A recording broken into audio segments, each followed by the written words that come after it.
শেখার সবচেয়ে সুন্দর দিক হলো এটি এমন একটি সম্পদ যা কেউ কখনো তোমার কাছ থেকে কেড়ে নিতে পারবে না। আসসালামু আলাইকুম সবাইকে, আমি আরিফিন বলছি।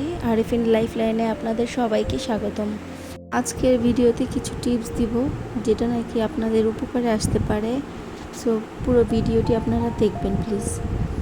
এই যে ভাতের চাল ধোয়া পানিটা রেখে দিব, এটা গাছের গোড়াতে দিলে অনেক উপকার।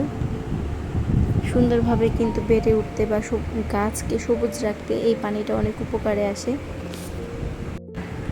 এই পানিটার সাথে যদি ভাতের মাড় দেওয়া যায় তাহলে অনেক উপকার। আপনারা চাইলে ভাতের মাড়ও এটার সাথে মিশিয়ে দিতে পারেন। আপনারা দেখেছেন আমার আগের ভিডিওতে, যারা আগের ভিডিওগুলোতে দেখেছেন যে আমি ছাদ বাগান করি, আর আমার ছাদ বাগানে আমি গাছগুলোতে এই চাল ধোয়া পানিটা দিয়ে থাকি, ভাতের মাড়ও দিয়ে দিই, অনেক সময় এটার সাথে মিক্সড করে দিয়ে দিই। এটা গাছের জন্য খুবই উপকার। আর এই তো দুপুরের জন্য ভাত বসিয়ে দিলাম। আর এখন দেখতে পাচ্ছেন পেঁয়াজের পেঁয়াজের খোসাটা কিন্তু গাছের গোড়ার জন্য অনেক উপকার। আপনারা চাইলে এই ভাতের যে চাল ধোয়া পানিটা, এটা পেঁয়াজের খোসার সাথে ভিজিয়ে রাখতে পারেন, তারপর গাছের গোড়ায় দিলে এটা ইনস্ট্যান্ট যেই ভেজাবানো পেঁয়াজের যেই পুষ্টিটা, এটা গাছ নিয়ে নিবে তাড়াতাড়ি করে। আমি এই কাজটা অনেক সময় করে থাকি, আবার অনেক সময় আস্ত খোসাও গাছের গোড়ার মধ্যে দিয়ে দিই। দুপুরে রান্নার প্রস্তুতি চলছে, পেঁয়াজ ভাজছি। আজকে চিকেন রান্না করব। চিকেন কলিজা, গিলা, মুরগির যেই অর্গানগুলো আছে এইগুলো দিয়ে আজকে রান্না করব। চিকেন সাথে মাংস আছে।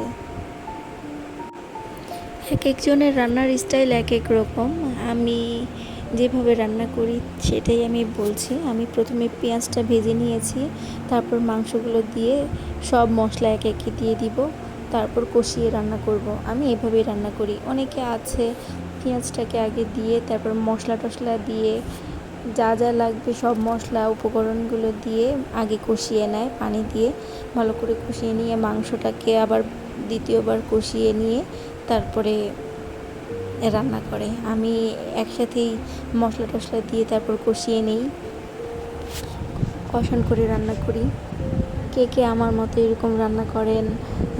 যদি এরকম কেউ রান্না করে থাকেন তাহলে কমেন্ট করতে পারেন। এইভাবে রান্না করলে কিন্তু মজা হয়, ওইভাবেও মজা হয়, এইভাবেও মজা হয়।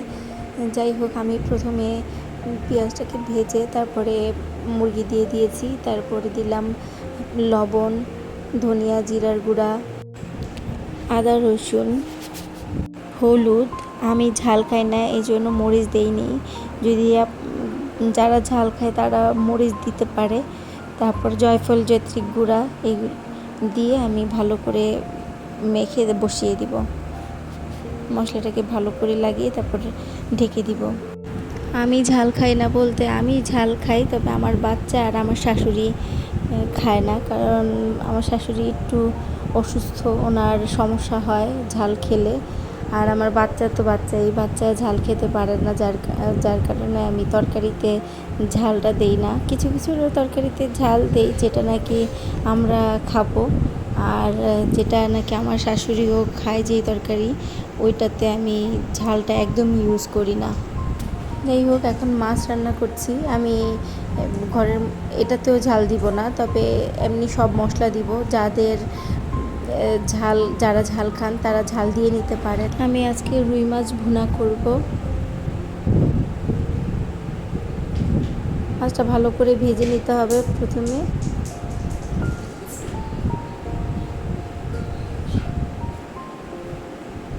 যাই হোক, আজকে আর রেসিপিটা না বলি, মাছটা ভেজে নিয়ে নর্মালি আমি তরকারি রান্না করে নিব। আজ যেহেতু আমি একটু বাসার বাইরে যাব, তাই তাড়াতাড়ি করে রান্না করে নিচ্ছি, কারণ আমি আজ আমার বোনের বাসায় বেড়াতে যাব। মাছটা রান্না করেছি, কালারটা এত সুন্দর এসেছিল, আমি কি বলবো, কিন্তু ক্যামেরাতে কেন যে এরকম কালো কালো আসছে বুঝতেই পারছি না। যাই হোক, কালারটা কিন্তু রান্নাটা কিন্তু অনেক মজা হয়েছিল। আর এই তো আমি আমার বোনের বাসায় চলে এসেছি। বোনের বাসায় আসতেও বেশি সময় লাগে না, কারণ আমার বাড়ি থেকে বেশি দূর না, 5 থেকে 7 মিনিট লাগে আমার বোনের বাসায় আসতে। এসে দেখি বোনের বাসায় আমার আরেকটা বোন, মানে আমরা 3 বোন একসাথে হয়ে গেলাম। খুব সুন্দর একটা সময় এখানে কাটালাম, ভালোই লেগেছে। সাথে মাও ছিল। আমরা সবাই অনেকটা সময় খুব সুন্দরভাবে কাটালাম। আপুর বাসায় যেহেতু ছোট বাচ্চা নাই, এই জন্য, আর আপুর বাসাটা এত পরিষ্কার পরিচ্ছন্ন আর পরিপাটি করে রাখে।